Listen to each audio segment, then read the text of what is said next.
You know what? You should feel very special because sometimes if I think it's going to be a good interview and I really want to talk to this person, I put it in 1080p, so it's extra memory on my phone. Some people only get 720. This is a big day indeed. This is it it? wasn't before It was. I found that out, and now it's big. Now it's a big deal. Right. Sundance was whatever. Whatever. It's moon jig, something like that. Right. Exactly. Yeah, I don't know. I've never heard of it. You just go where people. Yeah, but 1080p. Now I'm listening. Exactly. Now I'm watching. All right. Thank you.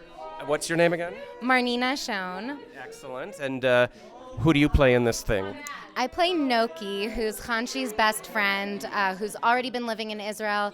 She's become more religious. They're friends from growing up in Brooklyn.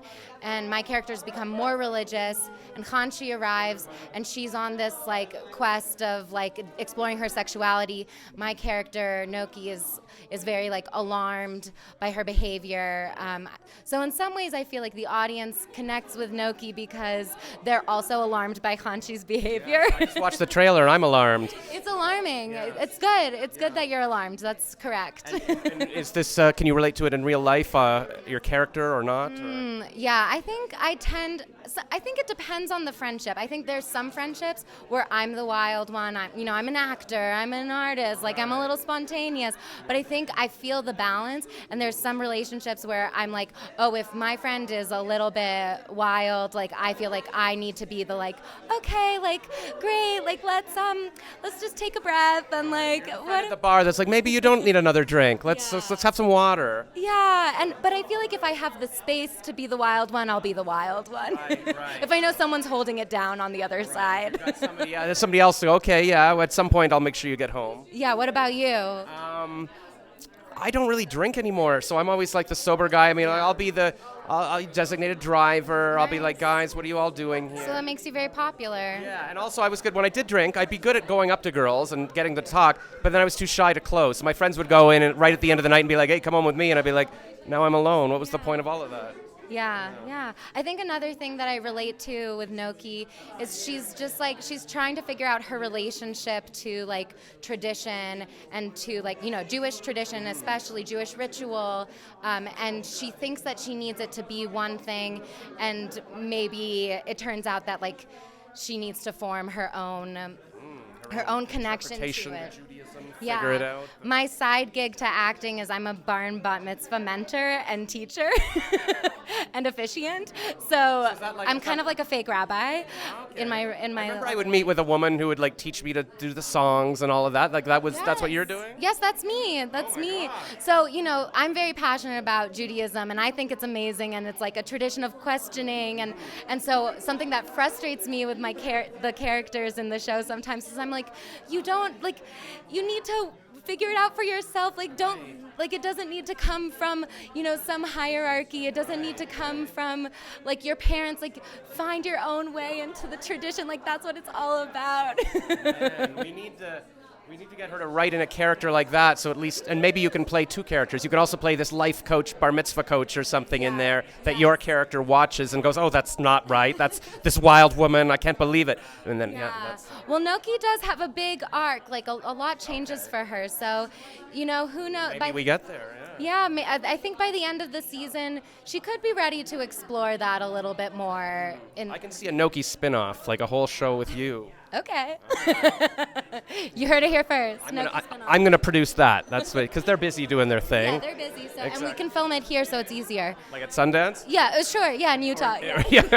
Or the Los Jewish hub Angeles. in Los Angeles. Los Angeles. Jews there. There are Jews there. I can attest. That's where I'm Jewish. All right. And then you're an LA-based person. I am. Yeah. I love LA. Born there? I was born in Minneapolis, actually, but I moved when I was 4, so I'm terrible with this cold weather, and I grew up in Berkeley. Yeah, I'm from Ottawa, Canada, so I'm used to this, but I'm not happy with it. That's okay. That's not on you. Everybody's oh, you moved to LA, you'll miss the seasons. No, what? No, I won't. No. The one thing is you get lost, figuring out, what time, like when you're trying to recount something and be like, when did that happen? Right, yeah. It's grasping all at straws the because same. you don't have the seasonal Right, clues. you kind of need that, right? Like, That's what the Jewish holidays are good for, though. If you're like, it's in tune with the seasons and the calendar. Well, This is a pitch for Judaism, everybody. I had a discussion. We're going off topic, but a couple weeks ago I went to this church at a house, like a church meeting, and the pastor was reading about Passover, and he's like, "Oh, Josh, tell me all about Passover. What does the lamb mean?" I'm like, "I don't know." And he's like, "But Passover is the beginning of the year." I'm like, "Is it?" "Well, the Bible says the year." I'm like, "No, that's Rosh Hashanah." He's like, "Oh, no." And I looked it up, and it's like it's controversial. There's 4 Jewish New Years. Yeah. So I guess it's almost like each season is a new year. So Yeah, isn't that beautiful? We always have a chance to reinvent ourselves. exactly, I can't wait a whole year to go to the gym again. I gotta. No, and every week, you have Shabbat to check in again and be like, what's going on here? Exactly. I know Ben Shapiro. He's going offline for a weekend, and then he comes back, and I listen to my podcast. It's like, okay, we've renewed. Yeah. And that's something that I love about Chanshi too, is that it explores the nuances of Jewish identity and Jewish tradition, and it's not just a show about running away from it and severing a connection to it, or how oppressive it is or something. It's actually more just about each of the characters trying to figure out how to relate to this. And I think it shows a lot of the joy in Judaism and Jewish community, and the warmth and connection and the music. There's a lot of music in the show. Exactly. And it doesn't all have to be good singing. That's something I love. No, yeah, just do whatever. Just, Just get sing. it out there. Everybody should sing. You don't have to be a good singer. Exactly. And, Christmas doesn't own all the happiness. All our stuff isn't all just, they tried to kill us, let's have some matzah. No. No, but we will stop and say Mourner's Kaddish. We will. Yeah, let's not get too happy here. Yeah. That's ridiculous. Hold the space. Hold the space for those in mourning. Well, you make me want to have another bar mitzvah so I can come be trained. Yeah! All right. That's what I'm out here doing. Yeah, I've seen people do that in Israel. Yeah. Grown up at bar mitzvah or something. Yeah. Renewing your vows or something. Well, you know what? I feel like Henry Winkler, when he came to the show, he was there for 2 weeks, and I traveled with him some as they showed him the country, because he'd never been. Is he Jewish? He must be. He's very, very Jewish. And he's never been there. Wow. He's never been to Israel, so it was a really amazing experience to see him interacting with it for the first time. And I think for him it was maybe, I don't want to speak for him, Awakening. Sorry, Henry, if you disagree with this, but I feel like it was not that he wasn't spiritually dead already. It's not like there was nothing there to start with, but it was I think it did bring up some spiritual. Yeah. How can you not? Everything's a million years old, and all these you just feel anchored to this heritage, and you're like, everyone's Jewish. Oh my God, I'm part of something. And just because, just by the fact of this land being so important and so holy to people all over the world, and people who are there of many different faiths and backgrounds, you kind of feel that energy there. Yeah. It can sometimes be really intense, and obviously a source of conflict. Yeah.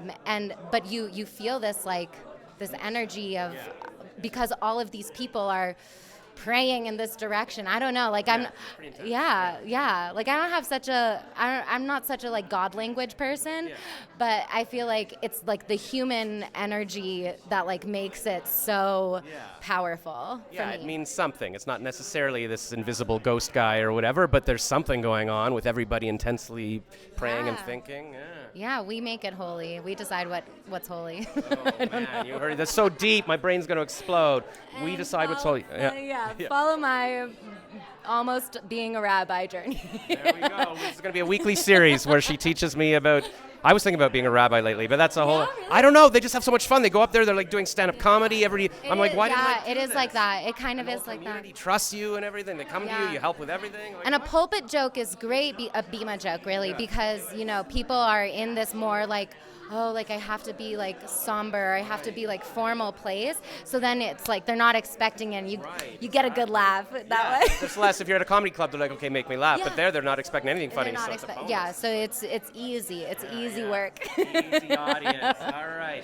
Sneak in there. That's boost my comedy by becoming a rabbi. You could probably coach me to do that, right? Absolutely, I'd love to. All right. We'll exchange information. You heard it here first. Next time you see me, I will be Rabbi Josh, a.k.a. Spark the Genius. Shalom.